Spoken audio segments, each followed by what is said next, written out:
Selamat pagi adik-adik mahasiswa.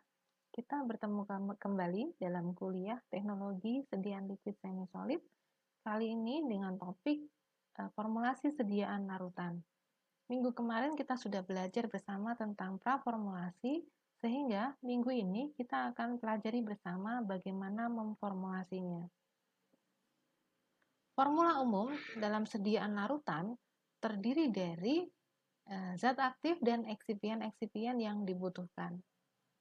Yang paling banyak kita jumpai dalam formula sediaan larutan ini terdiri dari zat aktif, lalu bahan pelarut atau pembawa, pemanis, pengental, anti-cap locking agent, pengawet, flavoring agent atau pemberi rasa atau pemberi aroma. Lalu ada pewarna yang sering kita pakai adalah dye. Selain formula umum ini, seringkali kita membutuhkan bahan-bahan yang lain. Antara lain bahan pembasah, solubilizer, antioksidan, dan dapar atau pengatur pH.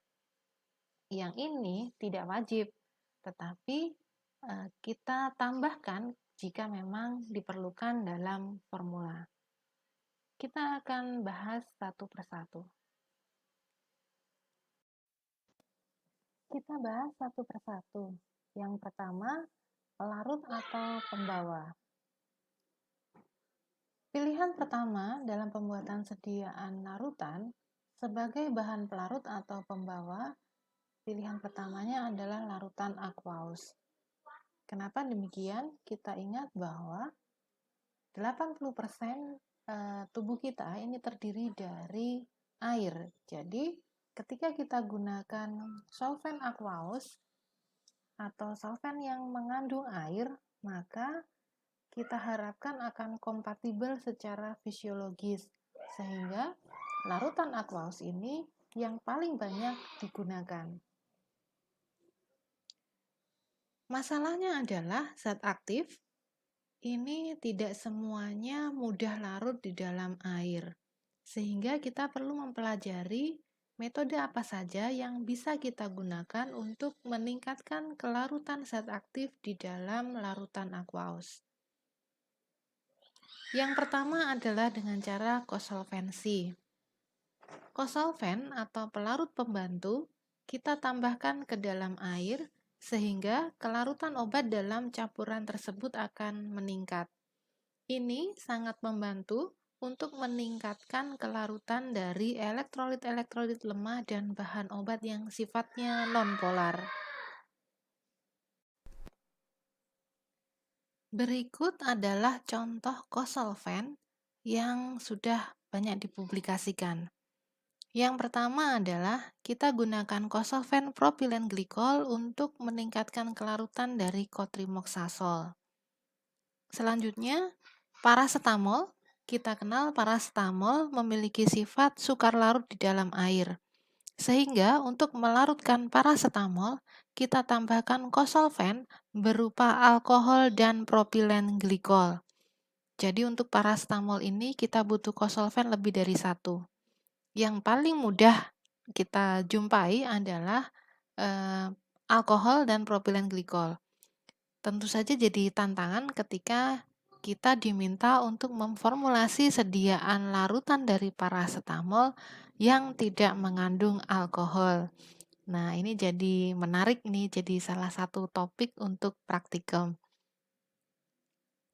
Berikutnya beta-metason. Ini kita bisa sediakan dalam bentuk larutan. Ketika beta-metason kita larutkan terlebih dahulu dalam isopropil alkohol, selanjutnya kita tambahkan air sebagai solvennya. Cara yang kedua untuk meningkatkan kelarutan adalah dengan mengendalikan pH. Kita ingat bahwa bahan obat umumnya berupa asam lemah atau basa lemah. Dengan demikian, pH akan menentukan kelarutan obat di dalam air. Jika bahan obat berupa basa lemah, maka ketika kita gunakan solven dengan lingkungan pH-nya sedikit asam, maka kelarutan dari basa lemah tadi akan meningkat. Sementara jika bahan obat berupa asam lemah, maka kita tambahkan bahan pembawa dengan lingkungan pH yang kita tingkatkan. Kita buat lingkungan pH-nya sedikit basah, sehingga kelarutan dari zat aktif berupa asam lemah tadi akan meningkat. Cara ketiga untuk meningkatkan kelarutan adalah dengan solubilisasi.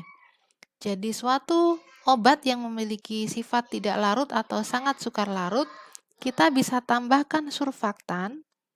Yang kita ingat surfaktan ini memiliki karakteristik berupa struktur head and tail seperti ini.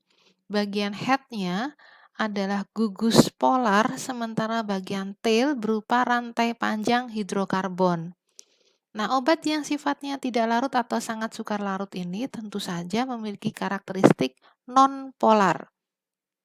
Bahan yang non-polar ini akan mudah diikat oleh rantai panjang hidrokarbon ini. Jadi akan diikat di bagian tail-nya. Sementara bagian head-nya, bagian polar group di sini, ini akan membantu mendispersikannya dalam lingkungan berair. Ketika konsentrasi surfaktan ini mencukupi, maka surfaktan akan membentuk formasi seperti ini. Ini kita kenal, bentukan seperti ini kita kenal sebagai misel. Kalau membentuk misel seperti ini, maka bahan obat akan terperangkap di bagian dalam ya, sementara bagian luarnya yang sifatnya polar ini akan mendispersikannya di dalam air. Contoh solubilisasi yang sudah dipublikasikan, kita larutkan siklosporin menggunakan surfaktan berupa minyak kastor terpolioksietilasi. Griseofulfit kita buat sediaan cairnya dengan menambahkan setomakrogol. Fitomenadion kita bisa pilih kita gunakan surfaktan polisorbat ketika kita ingin menghasilkan sediaan larutan oral, sementara untuk sediaan larutan parenteral kita bisa gunakan surfaktan berupa lesitin atau asam glikolat. Sementara untuk karbamazepin, kita bisa pilih surfaktan berupa sodium dodesil sulfat. Saya berikan contoh penelitian peningkatan kelarutan dari bahan obat menggunakan surfaktan. Ini adalah contoh publikasi Solubility of carbamazepine in aqua solution of sodium dodesil sulfat. Kalau Anda baca publikasi ini, penelitiannya sederhana sekali. Jadi kita hanya membutuhkan satu seri tabung reaksi yang masing-masing diisi sekian miligram dari karbamazepin. Sama semuanya, jumlah karbamazepin di tiap tabungnya. Lalu kita tambahkan larutan sodium dodesil sulfat dalam air yang tiap tabungnya memiliki konsentrasi yang berbeda. Jadi ada konsentrasi sodium dodesil sulfatnya 0%, 3%, 6%, 10%, dan seterusnya. Satu seri kadar. Lalu setelah itu masing-masing tabung tadi kita tetapkan kadar karbamazepinnya dengan spektrofotometer. Ternyata didapatkan data bahwa semakin tinggi konsentrasi sodium dodesil sulfat yang digunakan, maka kelarutan karbamazepin akan semakin tinggi. Teknik pengerjaannya sederhana kan? Hanya sekedar melarutkan karbamazepin dan surfaktan di beberapa tabung reaksi lalu di spektro. Nah, buat yang masih bingung topik skripsinya apa, ini loh contoh sederhana dari suatu penelitian. Pengerjaannya nggak repot, tapi bisa menghasilkan publikasi internasional. Cara keempat untuk meningkatkan kelarutan adalah dengan kompleksasi. Jadi, kalau kita memiliki obat yang sifatnya sukar larut, kita bisa tambahkan bahan yang mudah larut. Bahan yang mudah larut tadi berupa suatu makromolekul yang sifatnya inaktif, jadi tidak punya aktivitas terapeutik apa-apa. Kompleks dari obat yang sukar larut dan bahan yang mudah larut tadi akan membentuk suatu kompleks intermolekuler yang memiliki karakteristik untuk mudah larut. Contoh kompleksasi Flavon dikompleksasi dengan siklodextrin, lalu kaptisol ini bisa digunakan untuk mengkompleksasi bahan obat untuk melarutkan kelarutan dari insoluble drug. Di contoh publikasi Aqua Solubility Enhancement of some flavon by complexation with cyclodextrin. Anda ingat ini struktur utama dari flavon. Jadi di sini R1, R2-nya berbeda, maka nama flavonnya juga beda. Jadi ada krisin, apigenin, luteolin, dan seterusnya. Nah, struktur ini kita ketahui bahwa flavon ini memiliki kelarutan yang terbatas dalam air atau sukar larut. Ketika kita komplekskan, salah satu R-nya diganti dengan siklodextrin, maka ternyata kita dapatkan bahwa hasil kompleksnya ini kelarutannya meningkat drastis.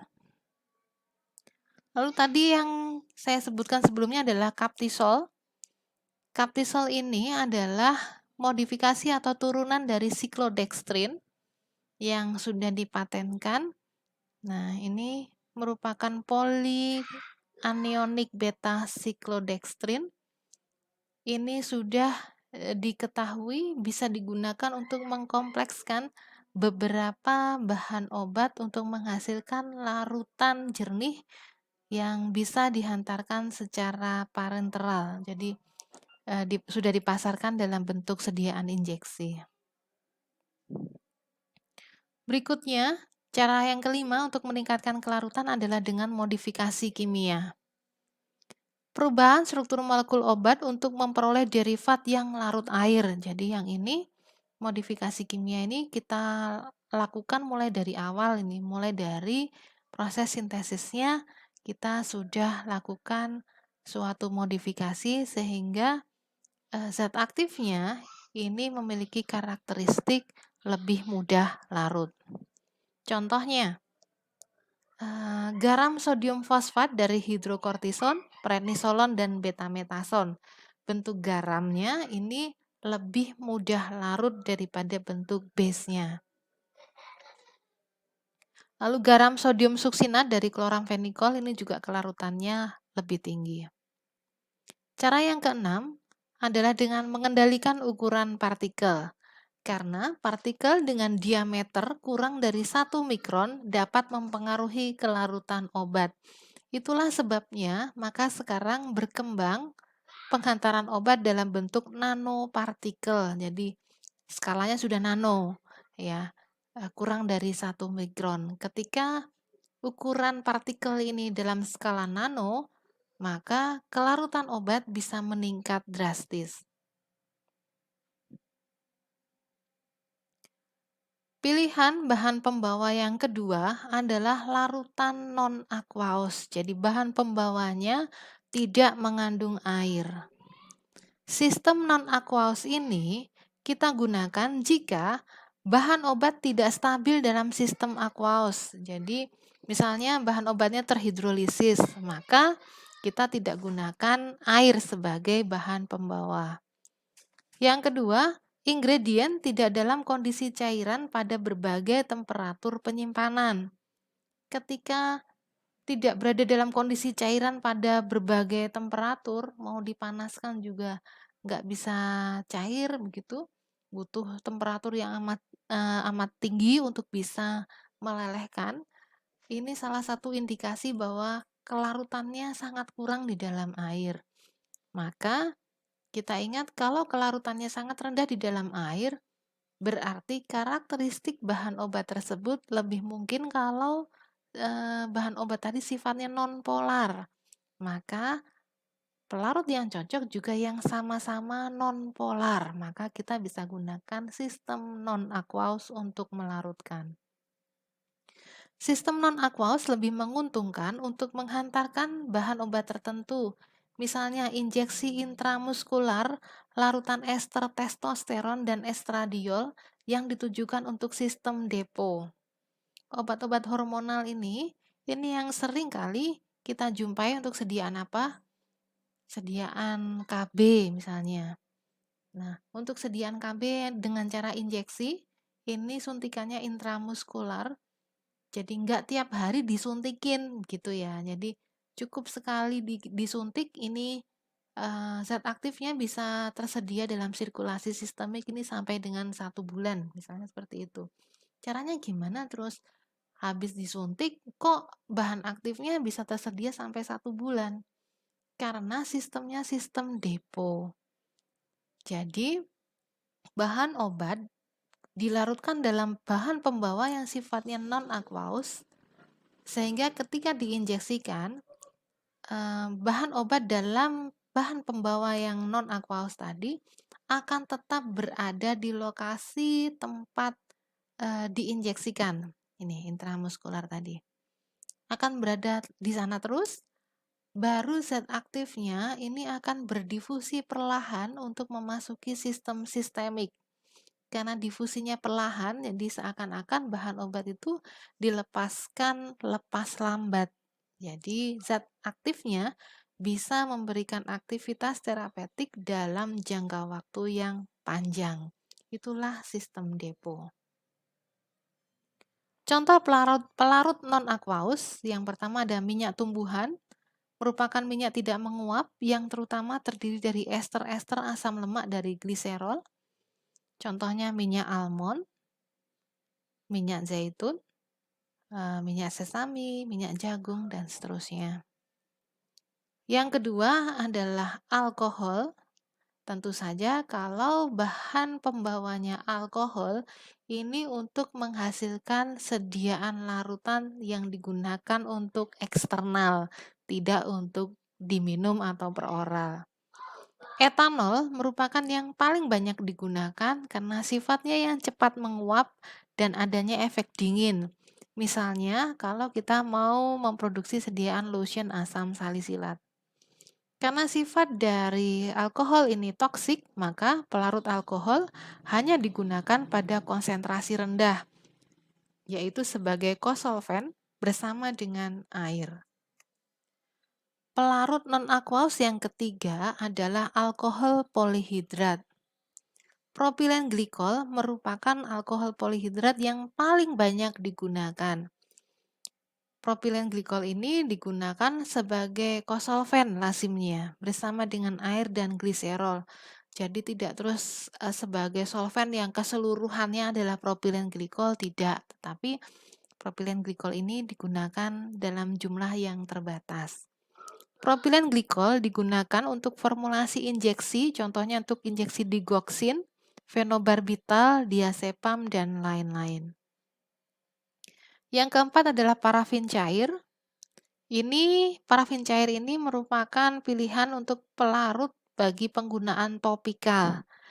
Jadi tidak untuk penggunaan peroral ya, hanya untuk topikal.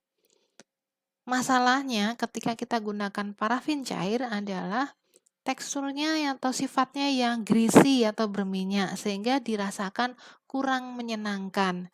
Jadi parafin cair ini agak jarang menjadi pilihan untuk bahan pembawa.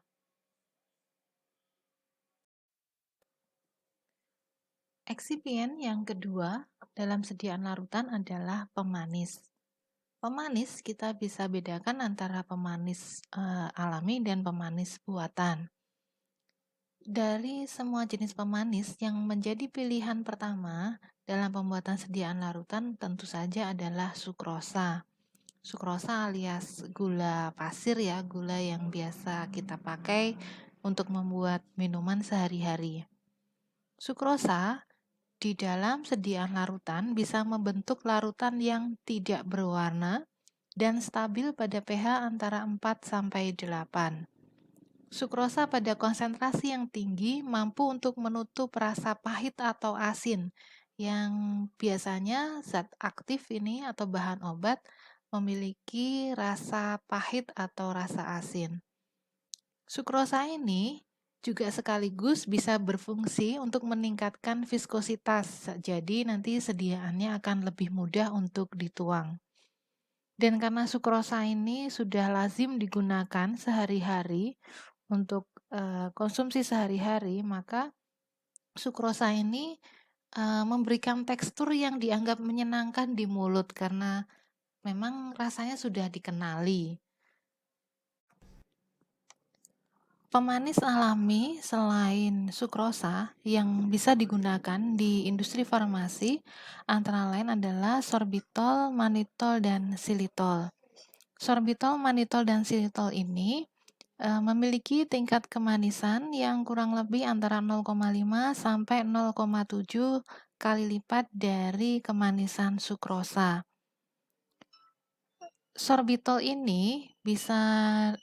manitol, dan xilitol ini bisa dinyatakan aman untuk dikonsumsi oleh manusia, tidak menyebabkan karies gigi, dan sangat bermanfaat sebagai pengganti gula bagi penderita diabetes ataupun bagi orang yang ingin untuk diet rendah kalori. Meskipun demikian, jika sorbitol ini digunakan pada penggunaan lebih dari 50 gram per harinya, ini perlu dalam sediaan tadi dicantumkan label atau pernyataan bahwa konsumsi berlebihan dapat mengakibatkan efek laksatif. Jadi pada konsentrasi tinggi, sorbitol, manitol, dan xilitol ini bisa menyebabkan diare. Lalu pemanis berikutnya adalah sirup. Sirup merupakan sediaan pekat dalam air dari gula atau pengganti gula dengan atau tanpa penambahan bahan pewangi dan zat aktif. Contoh sirup yang bisa digunakan di sediaan larutan adalah sirup akasia, sirup ceri, sirup coklat, dan lainnya. Jadi intinya sirup yang dimaksud di sini adalah larutan gula, tetapi diberi bahan tambahan untuk memberikan rasa atau aroma yang berbeda. Berikutnya adalah pemanis sintetik. Pemanis sintetik yang bisa digunakan untuk sediaan larutan. Yang pertama adalah garam, Ca dan Na dari sakarin. Sakarin ini memiliki sifat larut dalam air dan stabil pada range pH yang luas dengan tingkat kemanisan 250 sampai 500 kali lipat dari sukrosa.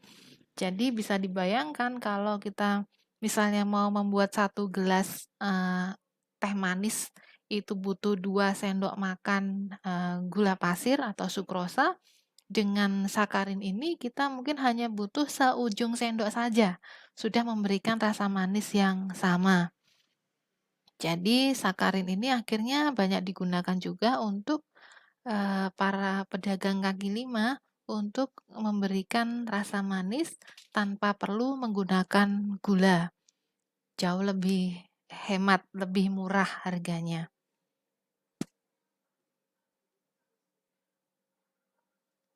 Selain sakarin ini, ada satu lagi pemanis sintetik yang banyak juga dipakai di pasaran ya. Selain sakarin kita banyak temukan siklamat yang saya tidak cantumkan di PPT ini. Sakarin dan siklamat ini diizinkan untuk digunakan sebagai pemanis sintetik untuk sediaan farmasi oleh BPOM ya. Tetapi awalnya dulu sakarin dan siklamat ini menimbulkan kontroversi. Karena ada penelitian sebelumnya, terutama siklamat, ini ada penelitian yang menyebutkan bahwa konsumsi siklamat bisa menyebabkan kanker, terutama ya, selain kerusakan lainnya, misalnya kerusakan ginjal dan lainnya. Tetapi yang paling fatal adalah bisa menyebabkan kanker. Tetapi pada penelitian selanjutnya dengan menggunakan metode yang sama, didapatkan hasil bahwa ternyata penggunaan siklamat ini tidak menyebabkan kanker. Jadi ada 2 kali penelitian dengan metode yang sama dengan hasil yang bertolak belakang. Nah, di beberapa negara akhirnya sakarin dan siklamat ini di-ban, dilarang. Kalau di Indonesia karena sudah ditemukan penelitian berikutnya bahwa ternyata konsumsi sakarin dan siklamat itu tidak berbahaya, maka oleh Badan POM, sakarin dan siklamat diizinkan untuk digunakan sebagai pemanis sintetik. Hanya saja diberi batasan penggunaan. Pemanis sintetik lainnya yang banyak digunakan adalah aspartam. Aspartam ini memiliki rasa manis 200 kali dari sukrosa, sehingga penggunaannya cukup dalam jumlah sedikit saja, cukup hemat atau ekonomis. Tetapi kelemahan dari aspartam ini adalah bisa terhidrolisis pada pemanasan dengan suhu tinggi sehingga rasa manisnya menjadi hilang. Oleh karena itu, kalau dalam formulasi sediaan larutan kita akan menggunakan aspartam sebagai pemanis sintetik, maka aspartam ini ditambahkan ke dalam campuran bahan yang akan dipakai sebagai bahan larutan, ini setelah proses yang membutuhkan pemanasan sudah dilakukan.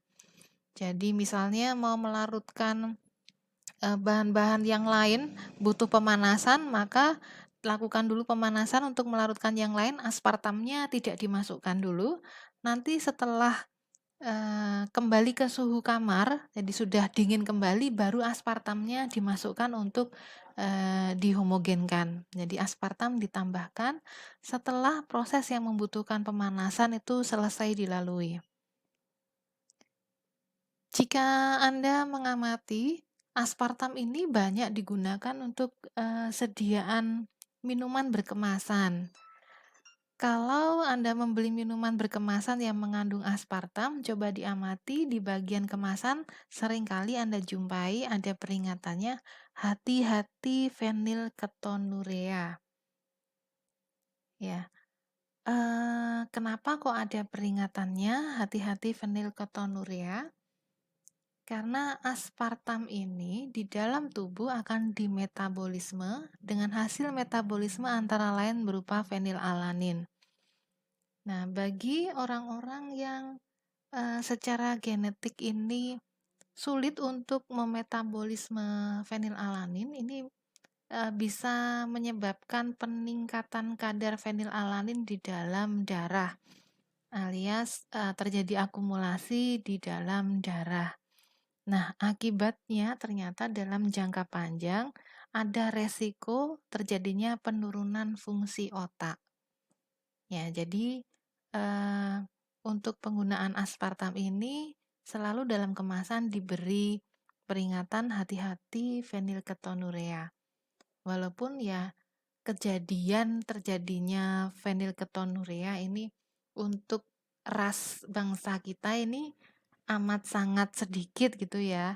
Ini banyak terjadi untuk mereka yang berkulit putih gitu. Jadi tapi ya tetap kita harus memegang prinsip kehati-hatian. Jadi tetap harus ada peringatan hati-hati fenilketonurea untuk sediaan yang mengandung aspartam. Pemanis sintetik berikutnya adalah sukralos. Sukralos ini merupakan hasil klorinasi dari sukrosa. Kelebihan dari sukralos ini adalah rasa manisnya tetap ada walaupun sukralos ini ikut untuk dipanaskan. Jadi walaupun melewati pemanasan, rasa manisnya tidak hilang. Akan tetapi di beberapa orang diketahui bahwa sukralos ini bisa menimbulkan efek samping seperti timbulnya rasa cemas atau panic attack. Lalu ada yang merasakan sakit kepala, gelisah, alergi, dan beberapa mengalami diare.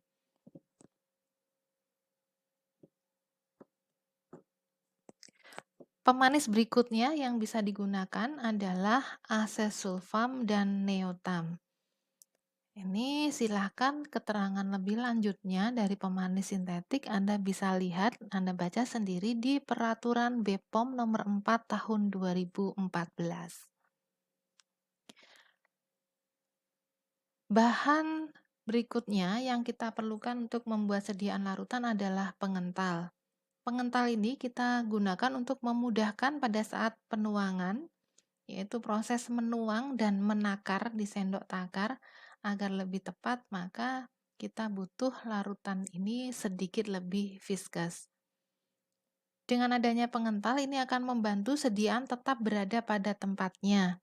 Jika sediaan larutan yang kita formulasikan ini berupa larutan topikal atau larutan untuk mata.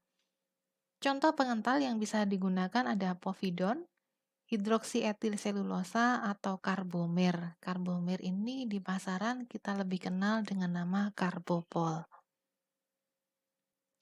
Ini mungkin yang asing untuk Anda, yaitu yang kita sebut sebagai anti-cap locking agent.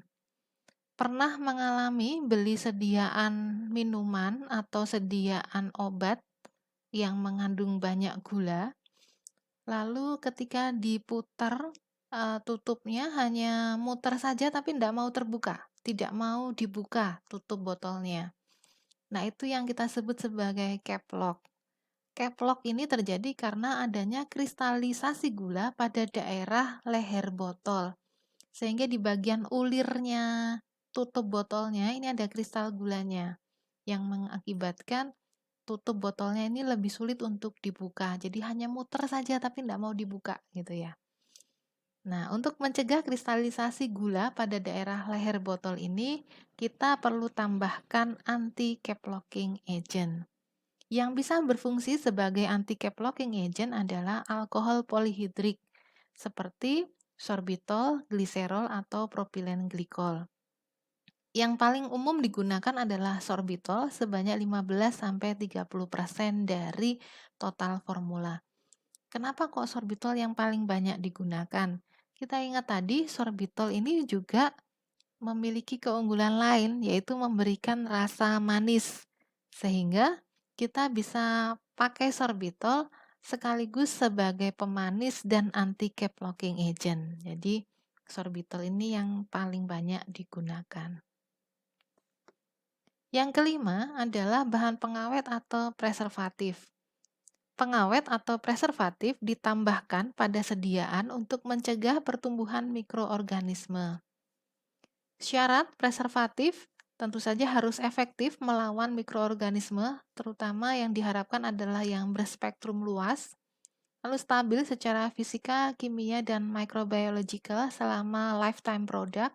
Jadi selama belum expired sediaannya, maka preservatifnya juga harus masih stabil. Lalu yang diharapkan sifat preservatif itu non-toxic, non-sensitizing, cukup larut, dapat tercampurkan dengan komponen formula lain, dan pada konsentrasi yang digunakan mempunyai rasa dan bau yang dapat diterima. Ya, banyak orang ternyata bisa mengenali adanya pengawet atau tidak dalam suatu sediaan itu hanya dari organoleptisnya. Ya, jadi ada yang bisa mengenali, oh minuman ini ditambahin pengawet tertentu gitu ya. Ada yang memiliki cukup sensitivitas untuk bisa merasakan itu. Efektivitas dari sistem preservatif hanya dapat ditentukan dengan uji coba. Contoh kasusnya begini.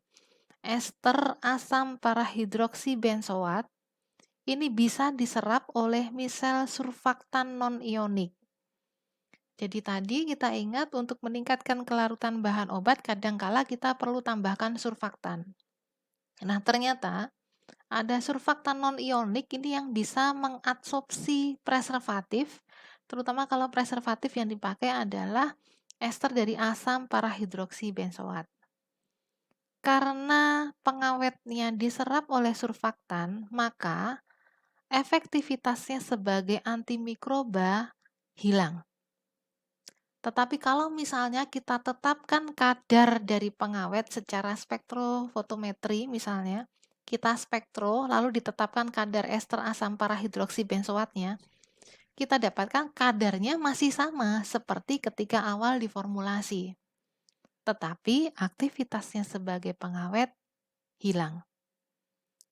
Jadi, efektivitas sistem preservatif tidak bisa ditentukan dengan penetapan kadar, tetapi harus ditentukan dengan pengujian secara mikrobiologi. Contoh preservatif ada yang dimasukkan dalam kategori acidic preservatif. Yang tergolong dalam acidic preservatif ini ada ester dari parahidroksibenzoat dan garam dari asam benzoat. Acidic preservatif ini aktif terhadap fungi dan bakteri. Untuk metil dan propil parahidroksibenzoat sering digunakan bersama dengan perbandingan 10:1 untuk memaksimalkan efikasinya. Ini yang kita sering kenal sebagai nipagin dan nipasol, ini selalu digunakan bersama. Ini contoh preservatif yang bisa digunakan di sediaan farmasi. Ada golongan asidik, ada yang netral, merkurial, dan quaternary ammonium compound. Bahan tambahan yang keenam yang biasa digunakan untuk sediaan larutan adalah flavoring agent. Flavor ini digunakan untuk menutupi rasa yang tidak enak dan membuat agar obat ini akseptabilitasnya lebih tinggi, terutama jika konsumen atau pasien yang akan menggunakan adalah anak-anak. Anak-anak menyukai rasa manis atau buah-buahan, sementara untuk dewasa ini lebih menyukai rasa asam. Jadi, pertimbangan pemilihan flavor ini juga tergantung target konsumennya ini di usia berapa. Pertimbangan dalam pemilihan flavoring agent adalah yang pertama, kelarutan dalam air harus mencukupi karena hasil akhirnya harus jernih, harus berupa larutan, maka kelarutan dalam air harus cukup. Lalu juga disesuaikan dengan tujuan pemberian tadi untuk menutup rasa obat yang seperti apa dan untuk konsumennya siapa, anak-anak atau dewasa. Untuk rasa obat yang secara organoleptis rasa obatnya sendiri terasa asam, maka flavor yang cocok adalah flavor buah-buahan. Sementara jika rasa obatnya secara organoleptis bersifat atau berasa asin, maka flavor yang cocok untuk menutup rasa asin ini adalah butterscotch, licorice, atau cinnamon. Sementara kalau rasa obatnya secara organoleptis ini terasa pahit, maka flavor yang tepat adalah coklat, anisi, atau sirup buah-buahan. Ya, karena secara alami rasa coklat ini ada rasa pahitnya. Nah, kurang lebih seperti itu. Eksipien yang ketujuh adalah pewarna atau coloring agent. Pewarna ini kita gunakan untuk menutupi penampilan yang tidak menarik atau untuk meningkatkan penerimaan pasien. Pewarna yang kita bisa gunakan adalah pewarna yang sudah diizinkan untuk penggunaan obat oral. Nah, ini kita bisa kenali dari nomor seri pewarnanya, yaitu ada nomor serinya E dan FDNC. Misalnya, FDNC Blue Number 1 itu untuk menyebutkan pewarna yang warnanya brilliant blue. Lalu FDNC Yellow Number 6 itu untuk menyebutkan pewarna dengan warna sunset yellow. Sunset yellow itu warnanya margarin gitu ya, warna kuning yang seperti itu. Food Drug and Cosmetic atau FDNC ini mensertifikasi pewarna yang berupa dyes. Dyes ini untuk menyebut pewarna yang larut air dan bisa mentransmisikan cahaya. Lalu lakes atau pigment ini untuk menyebut pewarna yang tidak larut air, lalu bisa merefleksikan cahaya. Karena kita ingin menghasilkan sediaan larutan, tentu saja yang kita pilih adalah pewarna yang larut air atau dyes. Jadi pewarna berupa lakes atau pigment ini tidak kita gunakan. Dyes ini digunakan pada konsentrasi yang serendah mungkin. Biasanya penggunaan dyes itu hanya 0,001% dari total formula. Kenapa seperti itu? Karena ternyata untuk penggunaan pewarna ini, ketika pewarna yang digunakan sedikit lebih banyak, itu justru memberikan warna yang kusam. Jadi untuk sediaan larutan itu yang tampilannya lebih menarik itu justru ketika larutannya berwarna tapi masih bisa meneruskan cahaya atau karakteristiknya masih transparan. Transparan yang berwarna itu bisa dicapai ketika kita gunakan dyes dalam konsentrasi yang rendah. Karena penggunaannya hanya konsentrasinya kecil sekali, hanya 0,001% atau hanya dalam jumlah yang kita bisa sebut sebagai trace, hanya jejak saja, maka kita justru bisa mengalami masalah dalam proses pencampurannya.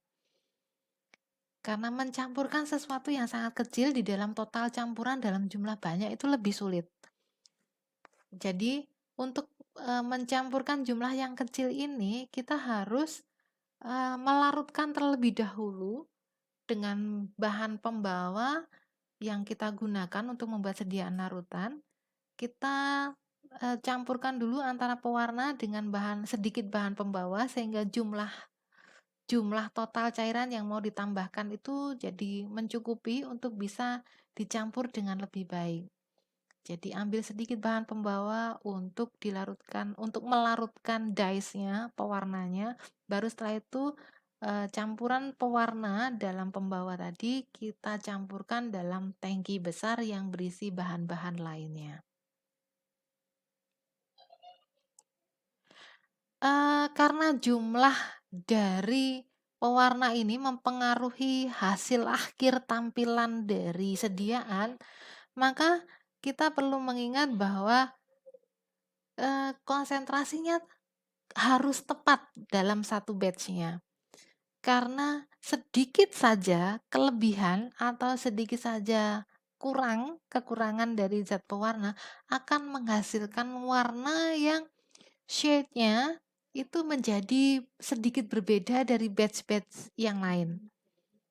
Jadi penggunaan pewarna ini memang agak sedikit merepotkan ya. Jadi penimbangan bahan pewarna ini harus tepat agar antar batch-nya itu bisa konsisten tampilan warnanya. pH ini juga menentukan warna itu berubah atau tidak. Jadi kontrol pH untuk sediaan larutan ini jadi penting. Jadi ketika hari ini produksi larutan dengan warna merah rasa stroberi, pH-nya 6, maka besok ketika memproduksi kembali tetap harus dipastikan pH-nya juga sama, 6, agar warnanya sama, warnanya merah stroberi. Bukan terus bergeser warnanya menjadi lebih pucat atau justru merahnya lebih gelap. pH menentukan. Selanjutnya juga aktivitas mikroba dan paparan sinar matahari itu juga bisa merubah warna sediaan. Jadi ini kayaknya perlu diingat ya, besok kalau misalnya sudah punya modal untuk bikin apotik sendiri, ingat baik-baik kalau misalnya dapat lokasi yang menghadap ke arah timur, lalu apotik ini sepanjang hari terpapar sinar matahari, maka Anda harus pastikan bahwa di bagian depan, etalase bagian depan yang kena matahari terus-terusan ini tidak ada sediaan cair yang ada di depan. Karena kalau sediaan cair berupa larutan ini, larutan berwarna, nanti setelah terpapar sinar matahari terus-terusan, warnanya bisa berubah. Walaupun sediaannya sebenarnya zat aktifnya tidak mengalami perubahan, tetapi warnanya yang berubah. Ini bisa dikatakan sediaannya sudah rusak gitu.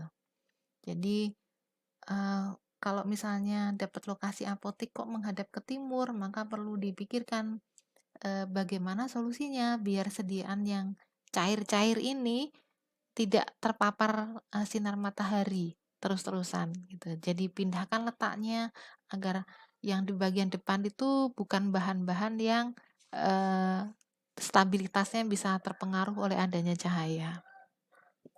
Selanjutnya, yang perlu dipertimbangkan ketika kita menggunakan bahan pewarna adalah adanya kation-kation polivalen.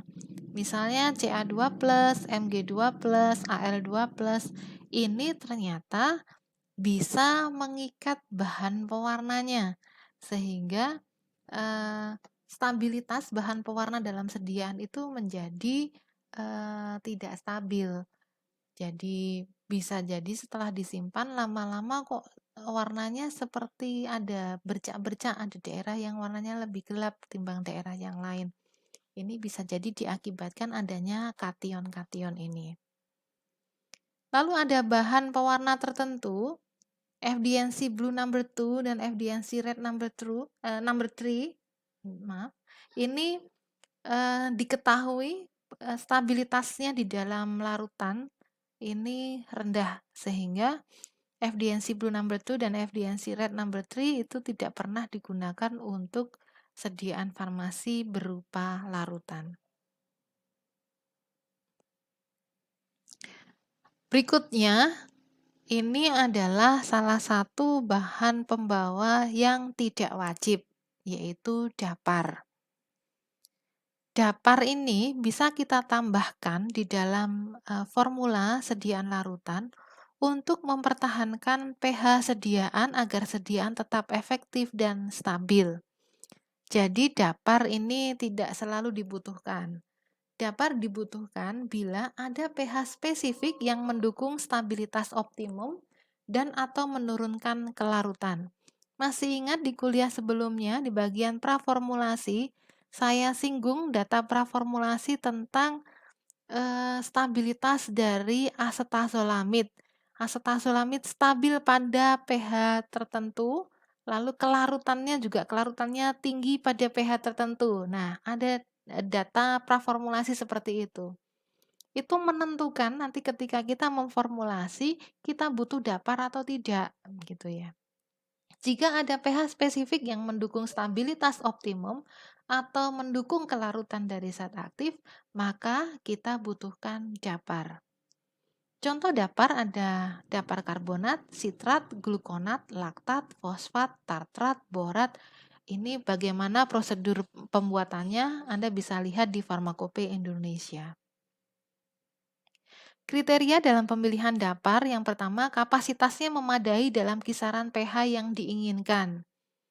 Jadi kalau pH yang diinginkan, pH sediaannya itu 6, maka pilihlah dapar dengan kapasitas pH yang di area itu. Selanjutnya adalah dapar harus aman, hanya memiliki sedikit atau tidak ada efek yang mengganggu stabilitas sediaan jadi, dapat menerima flavoring dan pewarna dari produk. Ingat tadi, bahan-bahan pewarna itu kadangkala bermasalah ketika ada kation-kation tertentu, sementara dapar itu ada ioniknya di situ, gitu ya. Pilih dapar yang pKa-nya tidak jauh dari pH. Ketika pKa sama dengan pH, maka kapasitas dapar itu yang paling besar. Ingat kuliah di farmasi fisik.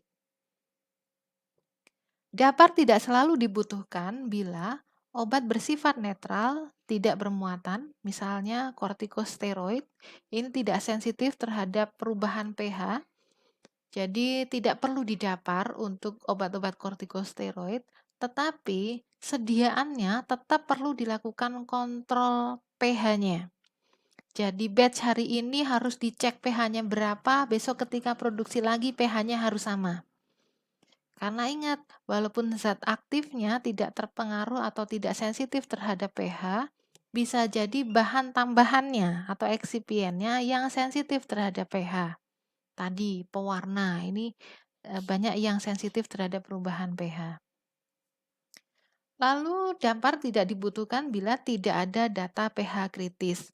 Jadi stabilitasnya ataupun kelarutannya ini tidak terjadi perubahan pada berbagai pH gitu. Jadi tidak ada pH kritis. Kondisi sediaan tidak memungkinkan terjadinya perubahan pH atau pada sediaan yang justru tujuannya untuk merubah pH. Misalnya antasida. Antasida ini tujuannya untuk menetralkan asam lambung. Jadi ya jangan didapar gitu ya. Karena memang tujuannya untuk merubah pH.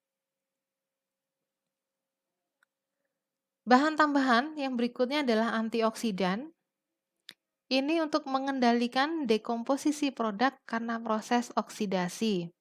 Jadi antioksidan dibutuhkan ketika zat aktifnya mudah teroksidasi. Contoh antioksidan yang sering digunakan adalah sodium metabisulfit, butylated hydroxytoluen atau butylated hydroxyanisol. Ini dikenal dengan BHT dan BHA.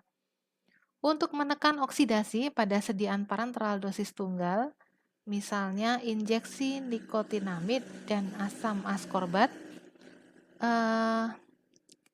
maka untuk membebaskan sisa udara yang ada di ujung wadah, kita gunakan gas nitrogen atau gas inert lainnya. Jadi, kita ingat kalau kita memilih kemasan, ini pasti kita harus menyisakan ruangan di dalam kemasan tadi. Jadi, satu kemasan, satu wadah itu tidak full terisi, tapi paling terisi maksimal 80% dari wadahnya. Nah, sisa udara yang ada di ujung wadah ini tidak boleh dibiarkan, tetapi harus dipompa keluar ya, disedot pakai vakum, lalu digantikan posisinya dengan gas nitrogen atau gas inert lainnya, sehingga stabilitas bahan obat di dalamnya ini lebih terjaga. Ini adalah salah satu contoh formula untuk sirup antihistamin. Zat aktifnya adalah klorfeniramin maleat atau Anda sering sebut sebagai CTM. Ya. Ini sediaan sirup dengan bahan tambahan ada gliserin, sirup, lalu sorbitol, sodium benzoat sebagai pengawet, lalu ada alkohol untuk kosolven, lalu ada pewarna dan pemberi rasa, lalu untuk bahan pembawanya atau pelarutnya digunakan purified water. Berikutnya, kita akan bahas tentang cara pembuatan larutan. Cara pembuatan larutan yang pertama adalah pembuatan larutan dengan bantuan panas. Jadi, kita gunakan pemanasan. Cara ini digunakan bila dibutuhkan untuk membuat sediaan sirup secepat mungkin dan komponen sirup tidak rusak atau menguap oleh adanya panas. Jadi caranya gula ditambahkan ke dalam air yang dimurnikan dan panas digunakan sampai larutan terbentuk. Komponen lain yang tahan panas ditambahkan ke dalam sirup panas, dicampur dan dibiarkan sampai dingin. Setelah mencapai suhu kamar, barulah komponen-komponen yang tidak tahan panas dimasukkan dan dihomogenkan. Kita ingat tadi bahan pemanis yang paling banyak digunakan adalah sukrosa atau gula pasir. Masalahnya adalah ketika sukrosa di dalam bahan pembawa aqueous, jadi sukrosa di dalam air dan dipanaskan, ini akan terbentuk glukosa dan fruktosa atau dextrosa dan nebulosa ya. Ini yang kita kenal sebagai gula invert ya. Strukturnya sama, hanya menghadap ke arah yang berbeda gitu ya. Jadi satu dextrosa, satu nebulosa. Ini kita sebut sebagai gula invert. Masalahnya apa kalau terbentuk gula invert? Ketika terjadi inversi menjadi gula invert ini, rasa dari sukrosa berubah menjadi lebih manis, tetapi warnanya menjadi lebih gelap. Kalau warnanya menjadi lebih gelap, ini menjadi sulit ketika kita mau membuat sediaan yang konsisten antar batch-nya. Kecepatan inversi ini akan meningkat dengan adanya asam. Jadi, kalau misalnya dalam formula sediaan larutan ini komponennya ada yang sifatnya asam, maka sebaiknya kita menghindari pembuatan sirup dengan penggunaan panas ini. Akan lebih baik jika kita gunakan sirupnya sebagai bagian dari formulasi, bukan gulanya. Maksudnya begini, dalam formula tidak disebutkan gula sekian persen, tetapi sirupus simplex sekian persen. Jadi, kita bikin sirupus simplexnya terlebih dahulu, atau kita buat sendiri larutan gulanya. Setelah jadi larutan gula, baru larutan gula itu kita ambil sekian banyak untuk dibuat sediaan sirup. Pemanasan yang terlalu tinggi ini tentu saja bisa menyebabkan terjadinya karamel. Karena sirup itu rentan terhadap panas, maka sediaan akhir larutan ini tidak bisa kalau misalnya mau disterilisasi dengan menggunakan autoclave. Jadi kalau mau membuat sediaan steril dengan mengandung sirup, ini kita tidak bisa gunakan autoclave untuk sterilisasi. Jadi biar lebih awet sediaannya, kita gunakan air murni yang telah dididihkan, lalu kita tambahkan bahan pengawet dan kita gunakan wadah yang tertutup rapat. Jadi hasil akhirnya sediaannya tetap awet walaupun kita tidak melakukan sterilisasi menggunakan autoclave. Yang kedua, cara pembuatan sirup tanpa bantuan panas. Ini digunakan untuk menghindari panas yang dapat menyebabkan inversi sukrosa. Pada skala kecil, sukrosa dan zat formula lain ditempatkan dalam botol yang kapasitasnya lebih besar daripada volume sirup yang akan dibuat, lalu dilarutkan dalam air murni dan memungkinkan pengadukan dengan lebih seksama. Jadi ini kalau skala kecil gitu ya, hanya masukkan saja ke botol yang kapasitasnya besar, lalu dilarutkan dan diaduk. Itu kalau skala kecil. Kalau skala besar, kita gunakan tangki besar dari stainless steel atau tangki yang dilapisi gelas, dilengkapi dengan pengaduk mekanik atau pemutar. Untuk pemanis, lebih baik dalam formula kita cantumkan sirupus simplexnya daripada sukrosa. Jadi biar kita buat dulu sirupus simplexnya. Setelah itu baru diambil berapa banyak sirupus simplex dalam satu formulanya. Bahan padat dilarutkan dalam sejumlah minimal air murni, baru nanti setelah itu digabungkan ke dalam sirup. Jadi semua yang sifatnya padatan dilarutkan terlebih dahulu masing-masing dengan jumlah air yang sesedikit mungkin dulu. Asalkan terlarut terlebih dahulu, baru setelah itu dihomogenkan. Cara yang ketiga adalah penambahan sukrosa ke dalam cairan obat atau ke dalam cairan pemberi rasa. Misalnya, ekstrak atau tinktur dalam pembawa beralkohol, jika zat yang tidak larut air itu tidak dikehendaki, jadi zat yang tidak larut air tidak dikehendaki, maka ekstrak atau tinktur tadi ditambah dengan air. Lalu ketika terlihat ada bagian yang tidak larut tadi dibiarkan mengendap lalu disaring. Filtratnya baru kita tambahkan sukrosa. Ya, jadi yang ingat proses ini ada yang dibiarkan mengendap dan disaring itu jika yang tidak larut itu yang tidak dikehendaki. Cara yang keempat adalah dengan perkolasi. Air murni atau larutan air dari cairan obat atau cairan pemberi rasa dibiarkan untuk melewati kolom kristal sukrosa dengan lambat untuk melarutkan sukrosa tadi. Hasil perkolasi atau perkolat ditampung dan dikembalikan lagi ke dalam alat perkolasi, terus disirkulasi sampai semua sukrosa yang berada di dalam kolom tadi ini larut semuanya. Ini bisa kita gunakan ketika cara perkolasi ini ketika kita ingin menghasilkan sirup tolubalsam atau sirup EPK. Ini kita lihat proses pembuatan sediaan larutan menggunakan sistem yang otomatis di industri farmasi.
Evaluasi sediaan larutan ini meliputi evaluasi fisika yang di dalamnya ada evaluasi organoleptik sediaan meliputi bau, rasa, dan warna.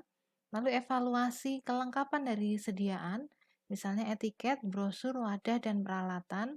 Ini peralatan pelengkap ini misalnya sendok, lalu ada nomor batch dan leafletnya. Lalu untuk evaluasi kejernihan, ini biasanya digunakan kurang lebih 5 ml. Penentuan pH larutan, penentuan berat jenis larutan dengan menggunakan pignometer, ini kita butuh kurang lebih 10 ml. Lalu penentuan viskositas, kalau kita gunakan viskosimeter Hopler ini butuh kurang lebih 120 ml. Lalu ada penentuan volume terpindahkan dan penentuan stabilitas sediaan dengan menyimpan retain sampel pada temperatur kamar. Mungkin sudah pernah dijelaskan dalam kuliah yang lain ya, kalau kita memproduksi suatu sediaan obat, maka tidak keseluruhan hasil produksi itu terus dipasarkan, tetapi kita harus menyisihkan sebagian untuk tetap disimpan di industri farmasinya, tetap disimpan di pabrik. Ini yang kita sebut sebagai retain sample. Retain sample ini digunakan untuk mengamati stabilitas dari sediaan dan juga nanti kita gunakan ketika misalnya ada komplain dari pasar gitu ya, ada yang konsumen yang komplain, maka kita bisa cocokkan nomor batch yang dikomplain oleh konsumen tadi dengan retain sample yang masih ada di pabrik. Jadi dengan nomor batch sekian apakah terjadi masalah seperti yang dikeluhkan oleh konsumen. Itu gunanya retain sample. Evaluasi berikutnya adalah evaluasi kimia yang meliputi identifikasi dan penetapan kadar zat aktif dalam sediaan. Ini tentu saja sesuai dengan monografi yang tertera di Farmakope Indonesia. Evaluasi berikutnya adalah evaluasi biologi yang meliputi jumlah cemaran mikroba atau uji batas mikroba. Dan untuk sediaan antibiotik dilakukan penetapan potensi antibiotik secara mikrobiologi. Lalu ada uji efektivitas dari pengawet. Nah, pengujian-pengujian ini kita bisa lihat semuanya ada di Farmakope Indonesia. Ya, demikian kuliah kita tentang sediaan larutan. Sampai jumpa dalam kuliah selanjutnya.